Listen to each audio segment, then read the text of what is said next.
તો જય બાબારી મિત્રો, માનવ અધિકારની અંદર તમે તમારા ઘરે મનપસંદ અવસર કરી શકો ને જ્યાં લોકોને બંધારણ કર્યું, કોકના છોકરાને ટાર્ગેટ કરવા માટે કર્યું છે, એકતા માટે કર્યું નથી, ભાગલા પડાયા છે અમને. ગોમ ગોમની અંદર વિખવાદ અને વેર, ભાઈઓ ભાઈઓમાં ઝઘડા કરાવવાની વાતો કરી છે. આ બંધારણ મારા પરિવારને, મારા હગાવાલા માટે છે. ઓલરેડી ઘણી જગ્યાએ ડીજે વાજ્યા છે તો કોઈ જીવ નથી, અમને દેખાણું નથી. જે સમાજ દુઃખી હોય તો આ લોકો કોઈ હાજરી આલતા નથી. ટુવાની અંદર જે દીકરી હંગાત બનાવ બન્યો, એક્સપાયર્ડ થઈ ગઈ હોસ્પિટલમાં. થરાની અંદર હમણાં એક બનાવ થયો. સમાજે બહુ રાડ કરી, જે પરિવાર દુઃખી હતું એમને પણ કોઈ ના જોયું. અને સમાજ બહાર કાઢવાને એ તો કાયદાની અંદર આવતું જ નથી. અને ખાસ જણાવું કે જે ગવર્મેન્ટ બંધારણ છે એના અંદર કેટલા ગુના થતા હોય છે. તો આ લોકો એક ટાર્ગેટ કરી રહ્યા છે ને સ્પેશિયલ મારા પરિવારને ટાર્ગેટ કરે છે. ચલો કે ચૂંટણીમાં એમને ડીજે વાજ્યું, બિલકુલ નડતર નહીં થતી. બોલો, એમને બધું ચાલે છે.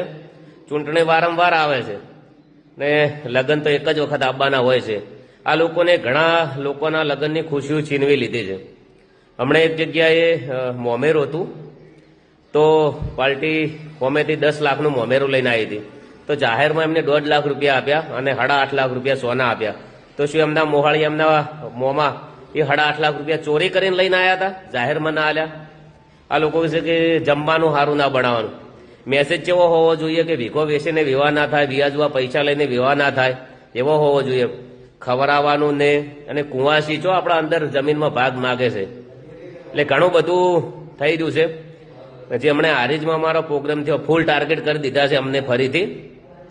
પણ હવે 12 મહિના તો તમે કર્યા, એનાથી કોઈ ફરક પડવાનો નથી. હવે વર વધારો તમે, તાર તમારા આત્માની શાંતિ થાય.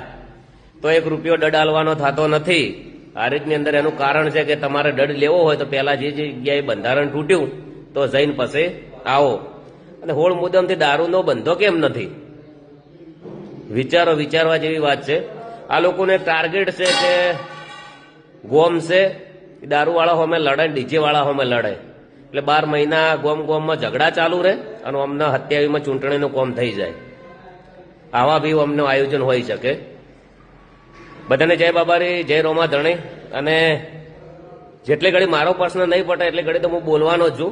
1 મહિનો મને ફોન કરીને આ લોકોને ધમકીઓ આપી, ઓમ કરી નાખશું, તેમ કરી નાખશું, ફલાણું કરી નાખ્યું. બધું જૂનું થઈ ગયું. ડરાવા ધમકાવાની બધી વાતો છોડી મેલો.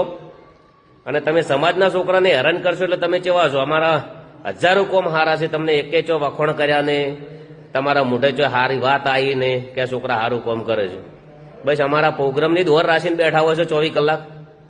આ વિડીયો સાચો હોય તો દિલથી શેર કરી દેજો. ઠાકોર સમાજને માનતા હોય એ વ્યક્તિઓ શેર કરી દેજો. આ 3, 4, 5, 10, 15, 20 જણા છે ને, આ લોકો જ ખરાબ કરી રહ્યા છે.